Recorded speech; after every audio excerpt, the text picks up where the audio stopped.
Okay, hi everyone. So today let's talk about joint variation. Very similar to direct variation, except you have one more variable. So let's read it. Y varies jointly as x and z if there is some non-zero constant k such that y equals k times x times z. Alright, so y equals k times the other two variables. In direct variation, we had y equals k times x. But with joint variation, joint meaning, you're combining these two variables, x and z, right? So it's joint. Now, to solve for joint variation, now you need to find your k, correct? But you can, however, set up a proportion, all right? It's because at the end of the day, you have y is equal to k times x times z, and you can divide both sides by x times z, and you see you get k, all right? So these go away, and you have y divided by xz is equal to k. So now imagine you had one set of variables. You knew what the y's and the x, or maybe you didn't know what y was and you knew what x and z were. We can go ahead and call this y1, x1, and z1. And this is our first constant, k. But of course, k doesn't change, so we don't put the 1 there. Okay, and then you had your other set of variables, but it's also directly, not directly, jointly variated, just like this y and x and z are, because the k is the same. So you can also write y2 over x2 z2, all right, or which are other numbers. So this is also, but still, when you combine those numbers, when you divide them at the end of the day, it's still going to give you the same constant of variation because constants don't change. So look at what you have here. You have this set and this set of numbers. They're both equal to k. So what you can do is you can set up a proportion to solve as well. All right, so proportions, you'll have y1 over x1 z1 is equal to y2 over x2 z2, and then you can find your values using proportions.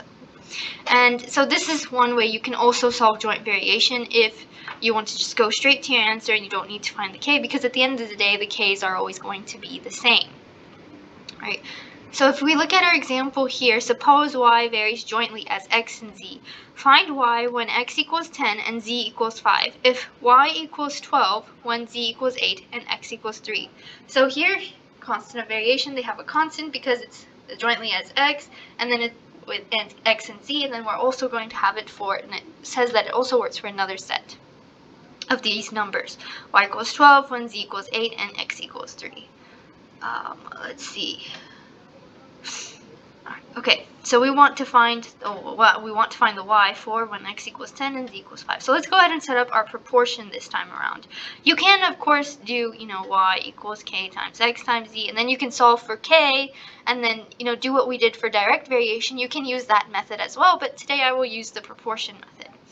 All right, so using proportions this time, proportions, we get our y1 over x1 z1. We want it equal to our y2 x2 y2, because at the end of the day, this is equal to k and this is equal to k. Okay, alright, just so it doesn't look messy, I'll erase those. Okay, so now let's see what we get. Our first y is, let's underline our given information, 12, z equals 8, and x equals 3. Okay, so that's our first given. So we'll say, 12 over 8 times 3, that is equal to, and then our next set of information is find y when x equals 10, z equals 5, and y. Alright, okay. And let's go ahead and make it blue because this is our second set. Okay, so here's our second set. So my second set, I want to find what that y is. So I don't know what my second y is. And I have x equals 10 and z is equal to 5. Alright, so now the proportion I'm looking at is 12 over 24 is equal to y2 over 50. And then at this point, I can just solve for y2. Use whatever method you can have at hand. Right, 12 over 24, do cross multiplication. I will go ahead and simplify this 12 over 24. I know that that's going to be 1 because 12 goes into 24 2 times. So now I'm looking at 1/2 is equal to y2 over 50. Now I'll do my cross multiplication. 50 times 1 is 50. 2 times y2, and now I'll solve. Divide by 2 on both sides. Divide by 2, divide by 2, these cancel out. And finally, alright, let's make that line. 50 divided by 2 is equal to 25, and 25 is equal to our second y. And we have our answer.